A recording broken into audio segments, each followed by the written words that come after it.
Hello Fireflies, I am Stella Star. Now, as you can tell by the title of this video, I am going to be talking about online relationships. And before I start talking about this topic, I want to caution you all about talking to people online.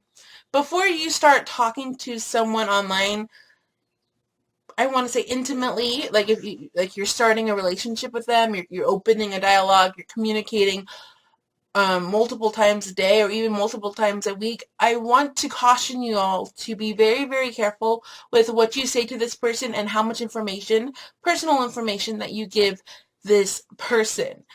People aren't always how they seem, and I'm not saying that if you're going to be talking to someone online that they're going to be bad people, but just be cautious and be wary and look for signs and red flags that this is a good person that you should be talking to, or looking for flags that this isn't a person that you should be talking to. Because just like in the everyday real world, there's good people to hang out with and there's bad people to hang out with, and that doesn't change online. Online, it's still the same. There's still good people and there's still bad people, and you have to be able to weave and go through and find those good people and connect to those good people and build a relationship with those people. So I just want to caution you all before if you ever talk to anyone online, or if you ever communicate with anyone online, just be careful of how much information you share with them, and always be aware that they might not have the purest intentions. Now, I'm not saying that everyone online doesn't have a pure intention, but I'm just saying, just be cautious, be aware. I want you guys to stay safe. Don't put yourself in harm's way. Always do what you believe to keep yourself safe, and always take the most precautionary steps to keep your safety. Never put yourself in an unsafe situation, and never put yourself in a situation where you might have to compromise your safety or your emotional or physical or mental safety and peace and well balance. Just always make sure that you are taking the right steps to keep yourself safe and out of harm's way. I also want to mention that if you're under the age of 18, it's a really good idea to talk to your parents and ask your parents or your guardian if it's okay if you talk to this particular person. Like if you're really starting to connect and you're communicating, you're building a relationship of any kind, just make sure you ask your parents, like, hey, is this okay that I'm starting to talk to this person? Because they are older and they might have more discernment of if they're a good person or if they're a bad person. And even if you are over the age of 18, I will highly, highly suggest that you do talk to someone who you feel has good discernment so that they can help you decide if they are a good person or if they're a bad person. Um, and again, this is all just about safety. Keep yourself safe. Don't put yourself in harm's way. So about 6 years ago, I met this guy on my iPhone. I think guys, this will totally date me. I had an iPhone 3GS. Okay, that was like that was the newest thing back then, though. Like when I had a 3GS, that was like the newest, hippest, most awesome phone you could get. So I had my iPhone 3GS, and I had downloaded a chatting app, and I was chatting to random people, and this one guy popped up in my private messages, and we started talking back and forth. At the time, I believe I was 21 or 22 years old when this whole started. I think, okay, if it was 6 years ago and I'm 28 now, yeah, I would be 22. Had to do math. So I was 22 years old when this all started, and I started talking to this guy, and I believe he is 2 or 3 years older than I am. So if I was 22, then he was 24. I think he is 2 years older than I am. But we started talking. I was 22 years old, and it first just started off with we were chatting on this app, and we were just private messaging back and forth, and we were just communicating and getting to know each other. After a couple of days, we did exchange emails because the app was really glitchy, and it like would either delete our messages or it wouldn't send our messages. So we ended up not talking on the app for very long, just a couple of days, just to like fill each other out and see if we like talking to each other and communicating with each other. And then we stopped using the app and we started emailing back and forth. And I don't really know when we started exchanging numbers. I don't really remember when that happened. But we at one point we stopped emailing back and forth and we exchanged numbers, and so we started texting and we started emailing back, or we started texting and calling each other back and forth.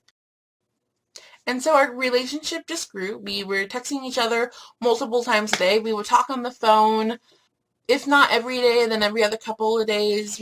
We were just communicating and building a relationship and getting to know each other, and we were just talking about random things, like, what's your favorite color? What's your favorite movie? What do you like to do? We were just building a relationship and getting to know each other and filling each other out.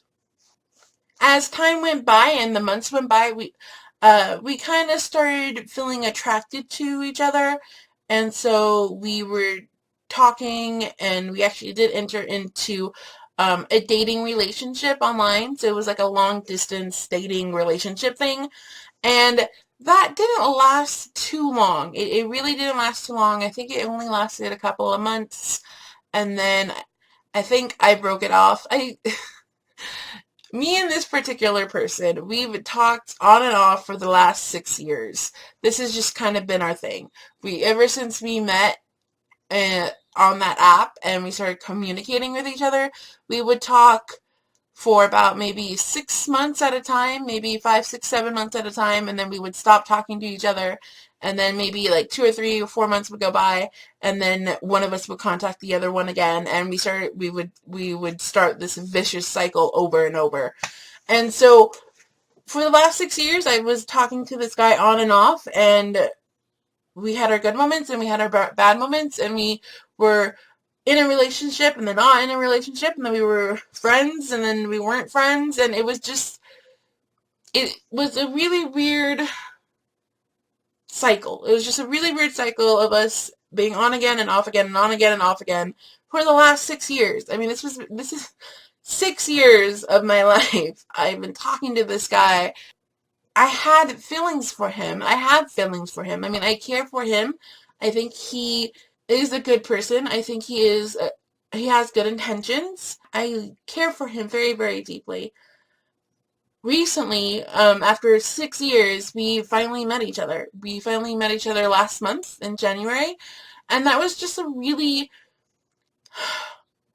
it was a really weird situation. I believe we started talking again in July. I think we started talking again. We started talking, I think, in like March or April of 2015. We had reconnected again, and we only talked for a couple of weeks because then he made me angry and I broke it off, and I was like, leave me alone. And so then he had my address, by the way. So again, just back to the whole safety thing. Make sure you can trust this person, and that you know that they won't cause you any harm before you give them any information. But I had known him for 6 years. I felt like I could really trust him, and I do trust him. So he sent me flowers. He sent me actually 2 dozen long stem red roses. And he was like, I'm sorry, I didn't mean to do that. And then he told me that he had gotten a job down here in Los Angeles. And so finally, after 6 years, it felt like we were finally going to be together. After 6 years of us fighting back and forth and us bickering and me wanting us to be together and finally move on with our lives and be this family and this unit, I felt like it was finally possible, like we could finally be the couple that we always wanted to be. And so he sent me this in July. He sent me the flowers. And we communicated for a little bit at that time. He said it was going to take him around 90 days to move down to Los Angeles. And so we were communicating and we were doing good, we were doing well. And then after the 90 days, it didn't feel like it was going to happen. It just didn't feel like he was going to move here. It didn't feel like it was going to happen. It didn't feel like we were going to be complete. It didn't feel like we were ever going to be together, and that it was just not going to end well for us. And so I broke it off. I was always the one breaking it off, by the way. It's just, I cared for him, and I cared for him so deeply that I just didn't, the distance always got to me. I'm not good with long distances, and I always told him that. He knows that I don't did good with long distances, and that was always kind of our issue. Our issue was always that we were too far apart. I mean, for 6 years, we were talking back and forth, and we've been thousands of miles apart from each other. And so I broke it off, I think, either in November or December I broke it off. Actually, it was in December. It was a couple of days after my birthday, because something happened on my birthday. We'll go into details with that.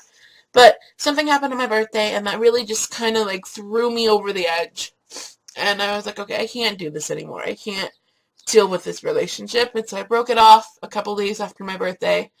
And then in the beginning of January, he called me and left me a voicemail saying that he was coming into town for work and that he would be in Riverside, and if I wanted to go and see him and meet him and finally just get that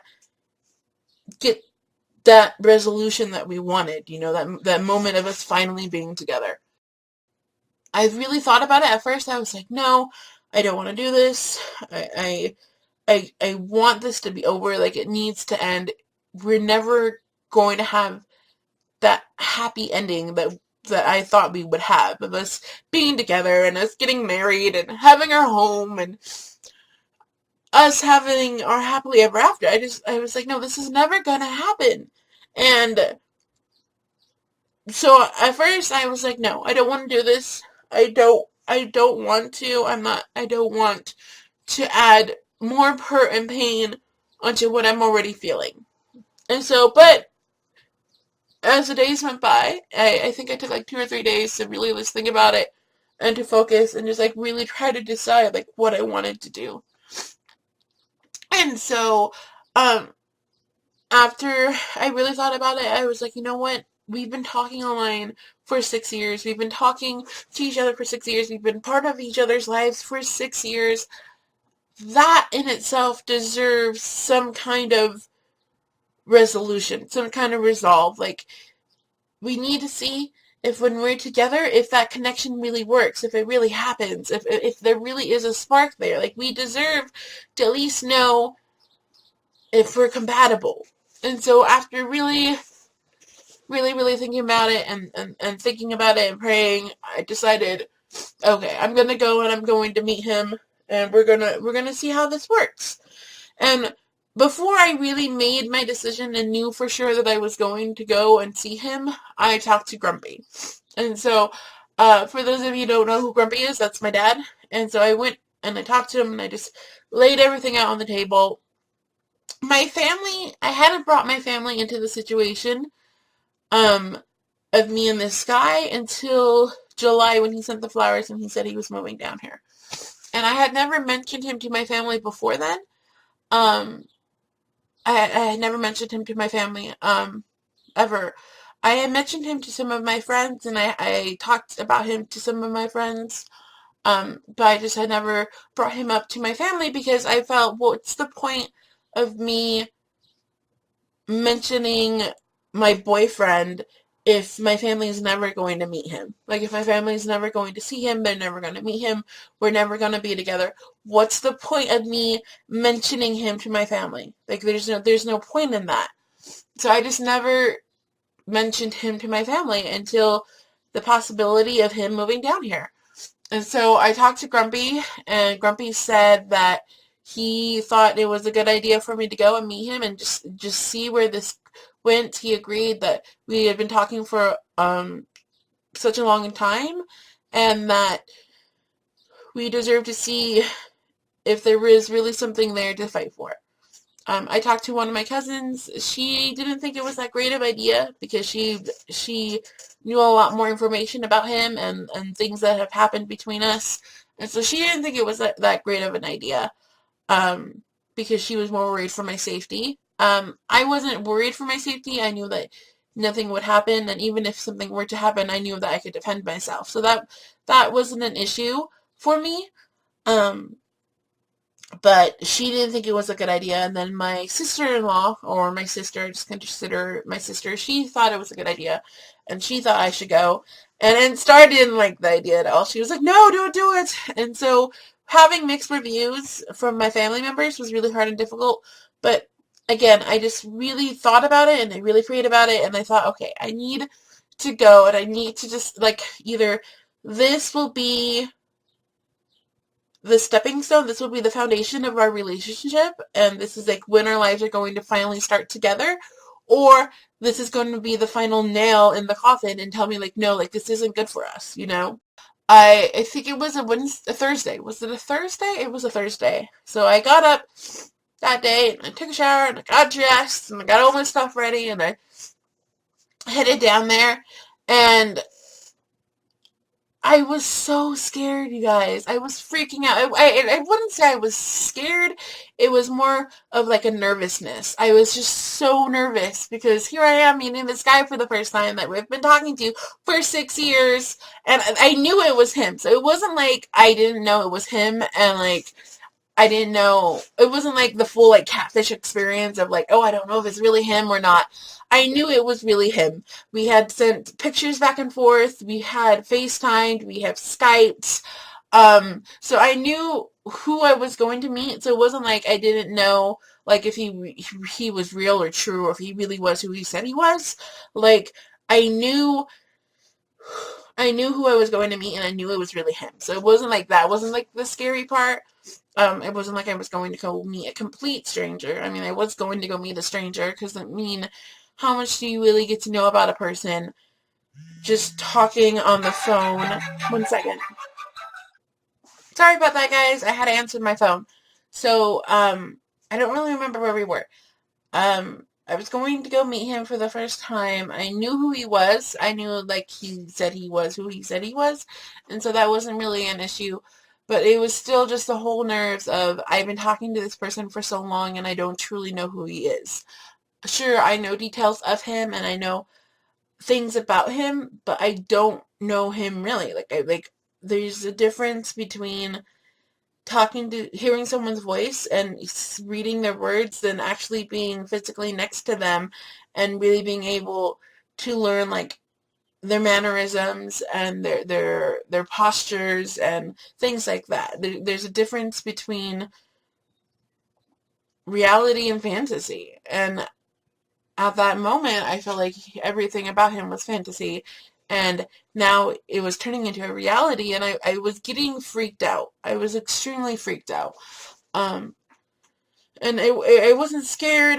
I wasn't afraid. I was just nervous. I was at that point where fantasy was becoming reality, and I was just freaking out. And so I got to where we were meeting, and um, it wasn't what I was expecting.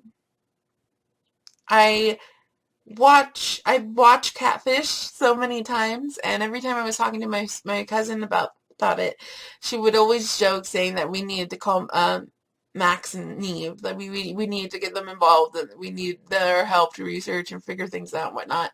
And so whenever me and my cousin would talk about him, we would always like make fun or joke around about Catfish. But at that moment, like I was expecting this, on the show, the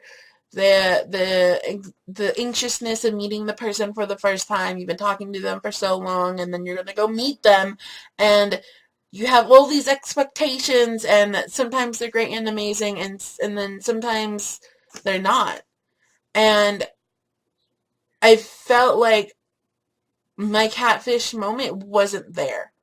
Like, yes, I had all the excitement and all the nervousness and all the great emotionalness of that. But then there I was meeting him for the first time, and I kind of wish I would have had some support. I kind of wish I had someone there to say, like, okay, this is normal, you know?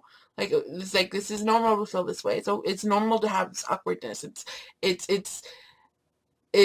this is normal. This is okay. No, this isn't normal. This isn't okay. Like, I just, it was meeting it for the first time, and all the nerves were everywhere. And then I saw him for the first time, and it was just, it wasn't what I was expecting, basically. It just was not what I was expecting. I spent the whole day with him. I think I got there around 10 o'clock-ish, and then I didn't leave until around 9 p.m.-ish. So we were together for about 12 hours. And I know some people are going to be like, Star, if things weren't clicking, then why were you there for so long? And the reason why I was there for so long is because I was trying to fill it out, and I was trying to figure out if we really were clicking or if we really weren't clicking. We had talked online and we had communicated for so long, for 6 years, you guys. 6 years. I've been talking to this guy, and he's saying all these things to me, and now here we are in person, and it was like, it just didn't connect, it didn't mesh, it didn't click, and I didn't know if the things that I was thinking and the way that I was feeling was because it was just awkward meeting for the first time, or if it because it really just wasn't there. It just wasn't there. It just wasn't there. The whole experience, it was nice, it was fun, we hung out the whole day. Um, he picked on me a lot, and I picked on him a lot, and we got to spend a lot of time together. I saw him work. It was a very interesting experience. It wasn't negative, nothing bad happened. It was different. It was new. I don't know what I was expecting, but what happened was not what I was expecting. And that's what I mean, like, I missed my catfish moment because I didn't have that moment where excited happiness, and then, like, you hug the person and, like, you're so happy and excited, and I don't know. I feel like we met, and then it just, like, all of the emotions and all of the excitement and everything, it just, like, hit a wall, and then it just died. And I don't know. It was a good moment. I'm happy that I did it. I'm happy that we met. I do feel like we needed a resolution, that we needed to meet to see what was really going on, what was really happening, and see if it was real and true. And it wasn't. It wasn't.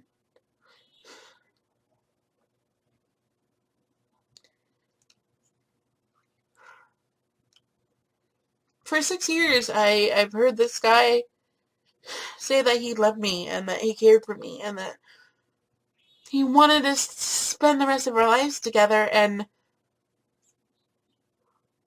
I believed him for so long. And then he said he was moving down here and that we were finally going to have our life together. And it felt like all of my dreams and hopes were finally coming true. And then here I am meeting him for the first time. And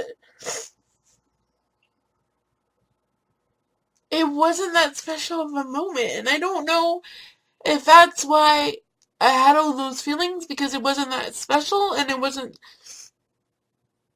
I mean, we had all this build up for all these years, and then it was just blah. And so I don't know if that was the reason why it wasn't such a special moment.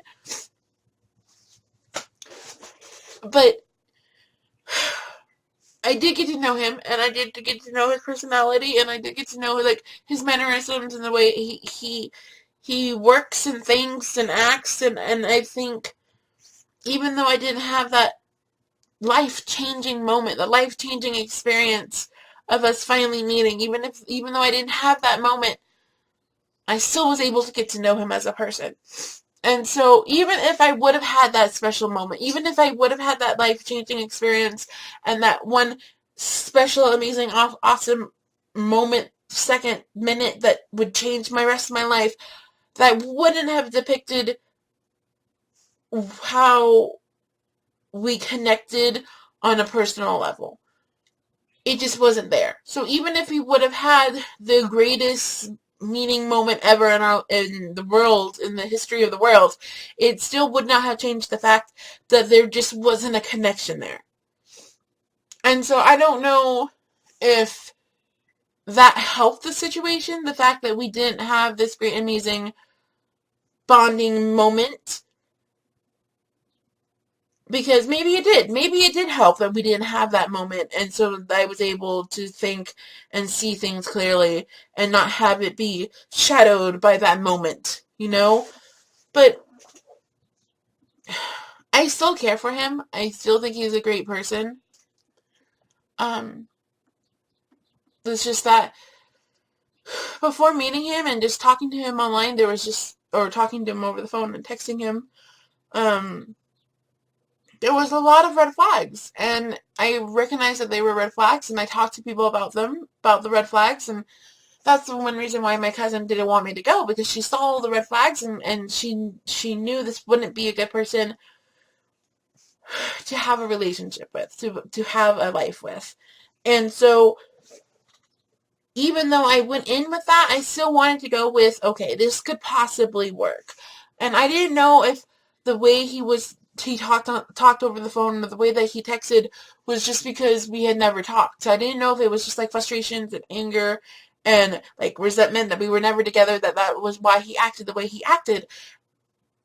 And again, like when we met and when we were together, it wasn't bad. Like he didn't act meanly or rudely, or there weren't any red flags going off when we met.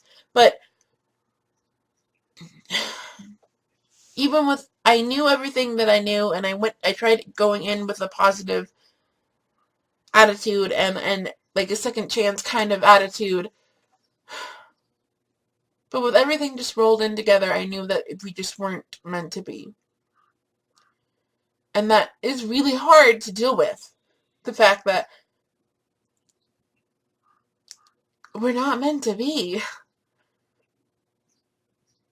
And that's so hard to try and grasp and understand and digest, that we're not meant to be.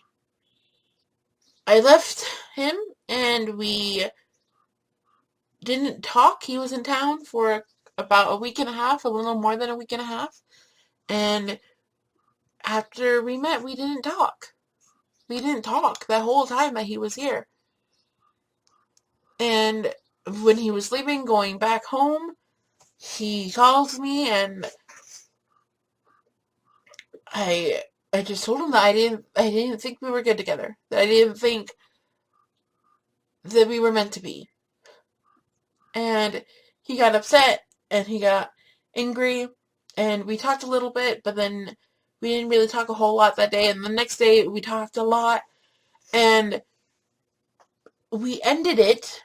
Officially, we ended it, and as the weeks have gone by, he's texted me every now and then, he's called me every now and then, and I just kind of ignored it, because I just wanted to let it go. I just wanted it to end, and I just wanted it to be done, and I wanted it to be finished so that we could attempt to heal our wounds of everything that we've been through.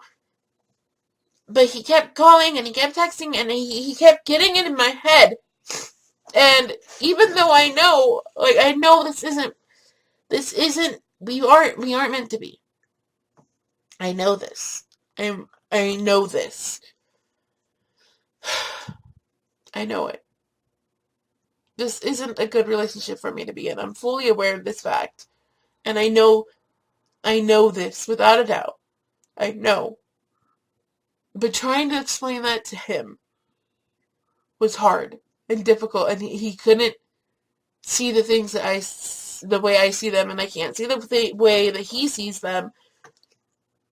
And so last night he called, and I picked up, and this was without us talking for maybe 3 weeks, maybe 4 weeks.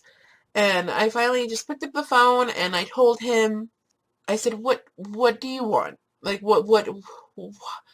how do we need to end this so that you can have closure and I can have closure and we can move on and go our separate ways? And so we talked a little bit, and he expressed how he felt and I expressed how I felt. I don't know how it ended. I don't think it ended well at all. I don't know. And he kept saying, like, do you want to say anything before we end this, before we break up, like before we stop talking ever? Is there anything that you want to say to me? And I just told him, no, there wasn't anything that I wanted to say because I didn't want the last thing that I say to him to be negative or to be judgmental or to be mean or rude. I didn't want the last things I said to him to be that. And he's like, but he's like, I just want you to get it off your chest. I just want you to get it out. And I was like, no, I I don't want to hurt you. I don't want the last things that I say to hurt you. And so we ended the conversation, and I blocked him this morning, so I won't be getting any more text messages or phone calls from him because I blocked him. I want to try and move on from this. And I know it's going to be hard, and I know it's going to be difficult, and I know it's going to be a long process. And I know I'm going to want to go back to him. I know at one point or another, I want to go back to him because, again, we were together for 6 years. But I know he's not good for me. And I have to keep reminding myself of that I know he's not good for me. He's not good for me. And I don't mean that he's not good for me, like, in like, a bad way. Like, he's possessive or mean or like violent. Like, he's not a bad person. It's just that if you want, I believe that when you're looking for a romantic partner, that they should be able to lift you up and that they should be able to make you a better person. They should be able to push you and grow you and make you a better person and make you they should, like, motivate you to be the most best person that you can be. And I don't feel like he could do that for me. I feel like I would do that more for him than he would for me. And I feel like he would most likely drag me down than lift me up. And even though he's a good person and I care for him, I need someone to be able to help me be a better person. And I don't think he can do that. And so after we got off the phone, he texted me one more thing. He texted me and he said, alright, like I've deleted you off my phone, I've lost your number, blah, blah, blah, I just got rid of your number, like, this is it, this is final, like, I'm not going to contact you anymore. And then I was like, okay, like, what do you want? Like, what else do you want from me? And he texted back and he's like, I just want you to say that you love me and goodbye.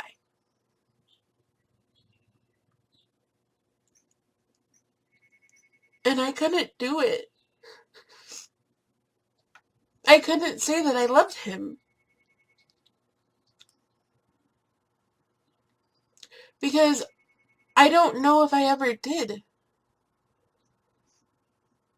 I don't know if I truly loved this person for 6 years, or if I was in love with the idea of being in love with him. And I don't know if that is the issue in all of this, is that I was in love with the idea of being in love.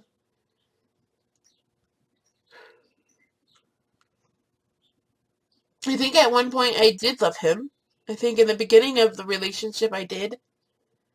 Before all the crazy things that happened, I think I did love him. But then as time went by and as the years went by, I didn't love him anymore. And I think that's another thing that was so hard and difficult for me, was that I knew he loved me, and I loved the fact that he loved me. And he loved me unconditionally, no matter how many times I yelled at him, no matter how many times I screamed at him, no matter how many times I broke it off and ran away and did things. He always took me back. He always took me back no matter what, without questions, without judgment, without any objections. He just always took me back. I think I was in love with love, but I don't think I loved him. I don't think I love you. And I couldn't end it. I couldn't end it. I couldn't let the last thing I said to him be something that wasn't true. But something that wasn't real. Something that wasn't honest. And so, when he said, I just want you to say that I love you and goodbye, I wrote back, goodbye. And then he replied with, no, I love you, huh? And then I blocked him. I didn't want to hurt him. I didn't want the last things that I did, that my last words, my last actions to him to be extremely painful. Because I do care for him. He's been a big part of my life for the last 6 years. And I do care for him. He helped me get through a really hard time in my life when I was struggling with my mom's passing. He helped me through my self-harm. He helped me through my depression. He was there for me when Senior Grumpy died. He was such a big part of my life. And I care for him very much. But we're not compatible. It's really hard when you build this relationship, when you have all these hopes and desires and dreams on this one person, and then you finally meet them, and it's not the fairy tale, picture perfect movie moment that you were expecting. It's really hard and it's really devastating. And how do you move on from that? How do you go from having your dream crushed to now having to live and move on and live your life and do other things? Like, how do you do that? I don't know, but I'm gonna have to learn.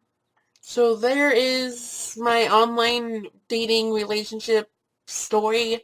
I don't know if you will find this interesting or if you'll learn anything from it or if you'll get any experience from it. I hope you do. I hope that if you're going through a similar situation, if you're thinking about going through a similar situation, then maybe this could help you. Or if not, at least maybe you get to know a little more about me and who I am. Thank you so much for watching and for allowing me just to get all of my emotions and feelings and thoughts out. Thank you for listening to me and for being my sounding board and for any love and support and comfort that you might offer me.